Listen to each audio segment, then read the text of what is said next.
This might be a hot take, but Returnal is one of the best PlayStation 5 exclusives. Saros is essentially Returnal 2, but with a different name, and it also happens to be one of our most anticipated games of 2026.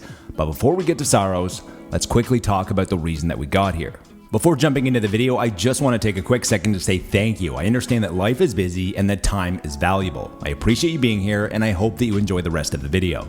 Might not seem like it, but the PlayStation 5 has now been out for almost 6 years with some incredible exclusives including The Last of Us Part 2, God of War Ragnarok, Astro Bot, Ghost of Tsushima, Ghost of Yotei, Ratchet and Clank Rift Apart, and Horizon Forbidden West just off the top of the head.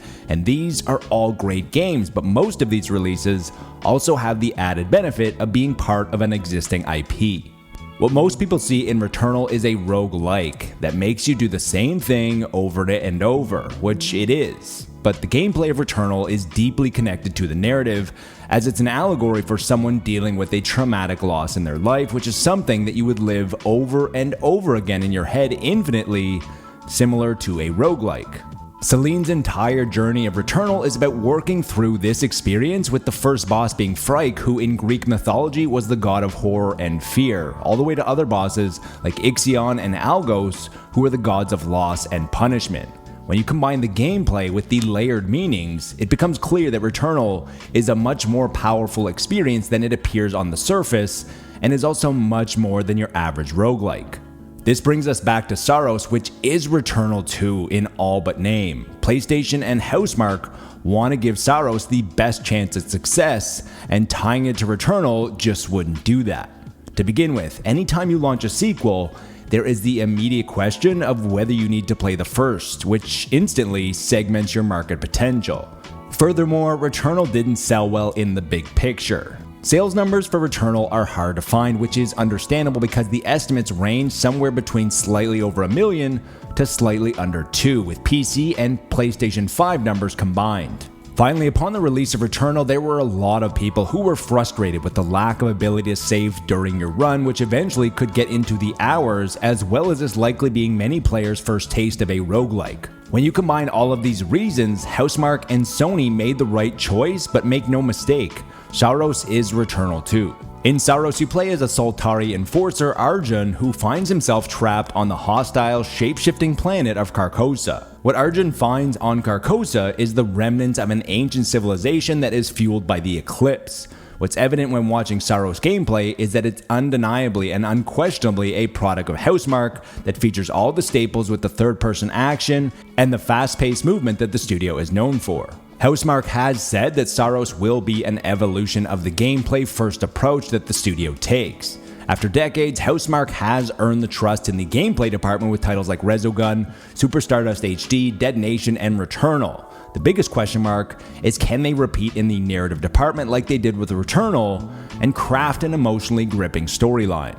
Returnal was categorically a roguelike, which meant that you started each run basically from scratch, but it looks like Saros is embracing more of a roguelite approach, as there is a mention of a permanent progression for your suit, your abilities, and you're always coming back stronger. In addition, the world of Carcosa is always changing, which means that you won't be doing the same thing over and over. There are a lot of reasons why Saros will have a much better chance of success than Returnal. To begin with, the name change will give Saros a fresh start. In addition to the name change, Housemarque have addressed the major criticisms of Returnal at launch was that you lost everything, which is how roguelikes work, but for the mass market this can feel cruel and unfair. The main talking point that Saros has used during its previews is you come back stronger. Arjun has the ability to use Eclipse Corruption energy to unlock permanent progression items like the one shown in the trailer, which was Second Chance that essentially gives you a bonus life in the game. You'll also have the ability to upgrade your suit and abilities to once again always come back stronger. Furthermore, shortly after the release of Returnal, Sony acquired Housemarque, which now makes them a PlayStation studio, and this will likely lead to a massive increase in marketing compared to Returnal.